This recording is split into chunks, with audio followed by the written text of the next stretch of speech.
এখানে গতকাল রাত্রে প্রায় 11টা সাড়ে 11টা নাগাদ প্রবল বর্ষণে একটা ভূমির ধসে পড়ে। ওই ভূমির ধসে এখানে প্রায় 2 পরিবারের 7 জন মৃত। আজকে সকাল থেকে এলাকার অনেক লোক বিভিন্ন রকমের চেষ্টা করে কোনো রকম 6টা লাশ পাওয়া গেছে।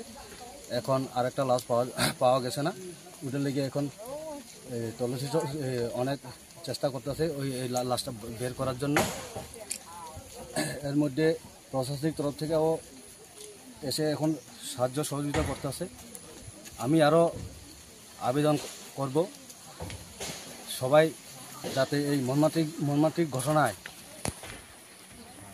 সাহায্য যাতে করে, ওই পরিবার দিকে একটু নজর দেন। আমি এই আবেদনটুকু রাখছি। এই পাড়াটার নাম কি? পাড়াটার নাম হইল গাদ্দাংজিবি আন্ডার অস্মৃতিপ্র পাড়া। এই পরিবারের মধ্যে এই পরিবারে জীবিত আরও আছে, এক পরিবারে 3 জন, আর এক পরিবারে 7 জন। তারা কি এখানে আসিল না রাত্রেবেলা? রাত্রিবেলা আগের দিনে আসলে যে পরিবার, এটা শরণার্থী হিসেবে আমরা এখানে স্কুলে সেট করা হয়েছে।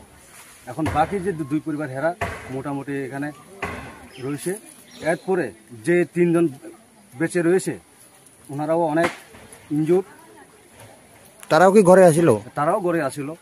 কোনো রকমভাবে তারা ওই থেকে বের হয়ে আরেক জায়গায় পালিয়ে যায় আর কি।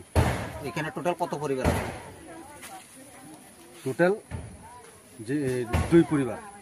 পুরা এই পাড়াতে কত পরিবার? 4 পরিবার। 4 পরিবার। 2 পরিবার একদম শেষ আছে। 5 পরিবার।